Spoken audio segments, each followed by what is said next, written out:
Hello and welcome back to KSP Real Solar System Campaign.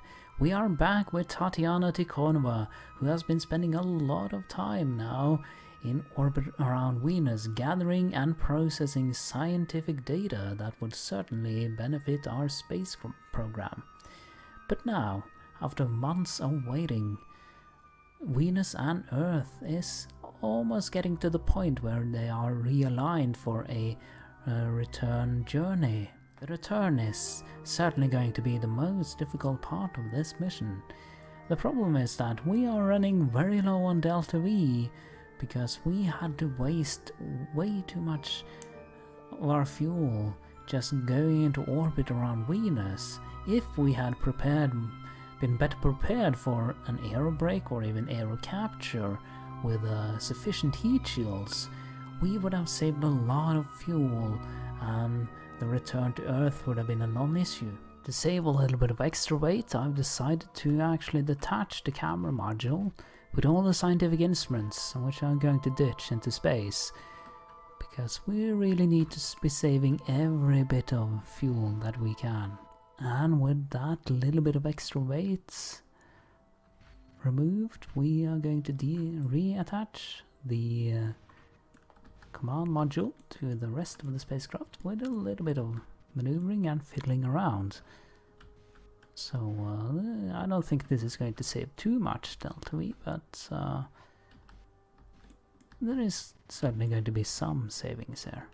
Another thing I'm going to do is correct my orbit a little bit so that it's a bit easier to handle when we return back to Earth. I want to sort of flatten it out and not have this kind of polar, highly elliptical orbit. And I'm going to use mostly RCS for this orbital correction.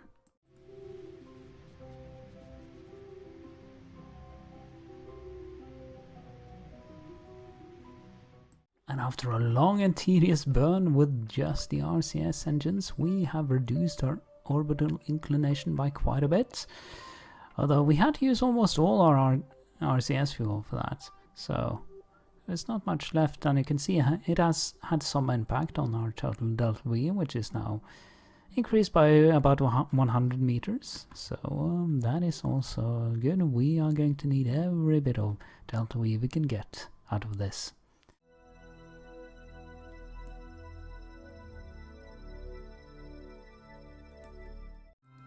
After experimenting for a while with the different maneuver nodes and trajectories, I actually found out that my phase angle calculation might be wrong, because I assumed that a phase angle of 36 degrees would be the best alignment for getting back to Earth, but I simply could not get an encounter with Earth at 36 degrees, so I decided to go for one more orbit to see what I could come up with. And I'd also done a few more course correction or orbital corrections with the RCS engines, which has boosted my Delta V in the main tank up to 1103, but that's not the point. If we go here and start making a maneuver node here, see, we get something close to an encounter actually. So I'm not sure why my calculation failed. It could be that the calculation was right in theory, it's just that my orbit is a bit messed up. But anyway, my point was that if I move... Oh, come on. Yeah, not sure. This marker is not willing to cooperate now. If I just move it a little bit over here, you can see... Why can't I... Oh, there we go. A little bit more. Come on. There we go. We actually get an encounter. But look at the Delta V requirement. 1088. I have 1103. So the Delta V margins there are going to be razor thin. Oh, And we'll look at the RCS fuel, the HDP, it's just 300 units. So I get a few meters per second out of that, but not very much. So we are just gonna see how I'm going to deal with that, but in theory we can at least get an encounter with Earth. So I'm going to do a few more tiny corrections to this orbit with the RCS engines, of course, and see if I can shave off a few more meters per second on this counter. And after a bit more experimentation with the maneuver nodes, I really could not see a way of improving this particular encounter node, or maneuver node I mean. I tried small variations to the inclination and plane change of this orbit, and I just could not come up with anything that would be fuel efficient. But still, you're not going to get a close encounter with the Earth by any means, so we are going to have to make some course corrections as well, which is going to be tough, I can tell you. So, but this is the best shot we are going to get, I think. So let's just go for it.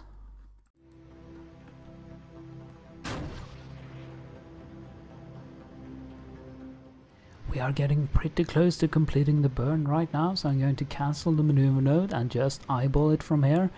And you can see that we have 150 meters per second of delta V left, and we have a little over 100 units of HDP that you can still use. So I'm going to get ready to cut the engine once we get an encounter. It should be any minute now. There we go. Oh, we have an encounter with Earth, and we have 40 meters per second of delta V. Yeah, though we do have 117 units of HDP. So one thing we can do is that once we get really close to Earth, we can transfer all the RCS fuel over to this capsule, detach the rest of this, and do the course corrections with the capsule itself, just the capsule. And it doesn't have supplies to survive for very, very long, but it is something we can try to do, and we are certainly going to use the tiny sliver of fuel we have left in the tank here for course corrections as well. So yep, we will just have to see how that goes.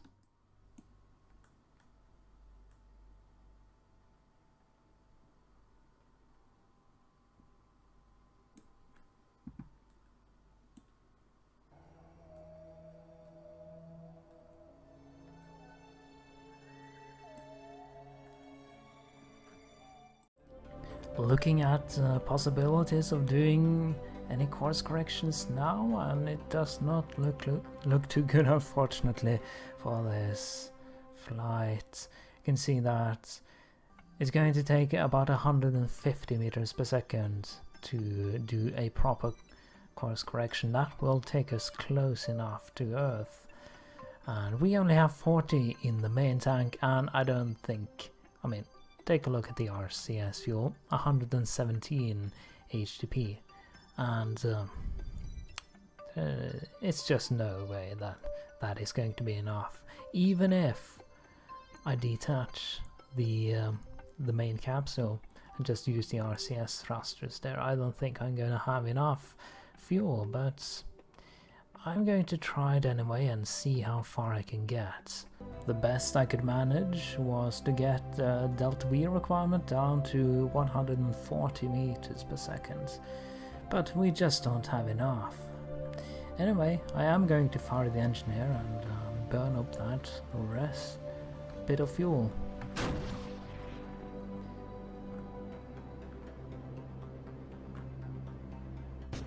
There we go, that is all the fuel, and we have 100 meters per second left to get back into the Earth atmosphere.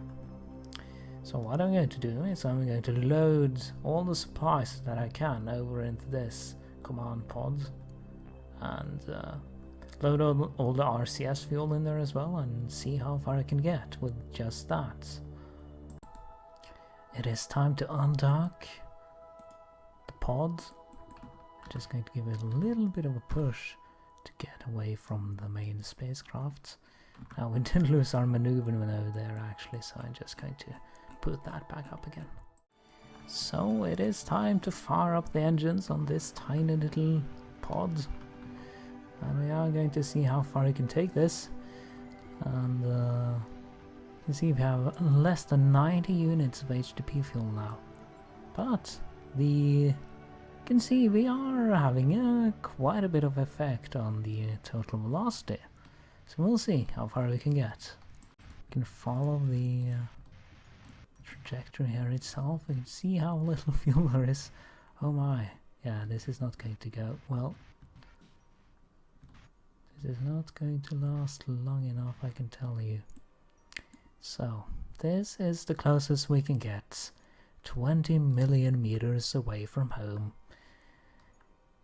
is the closest that Tatiana is going to get back to home. If I had to put it down to one single problem or failure with this mission, it must be the lack of air braking in orbit around Venus, because we spent way too much delta V slowing us down into orbit around Venus. I think we spent something like 1.4 kilometers per second. Now if we had just half of that, we would have been able to return home easily.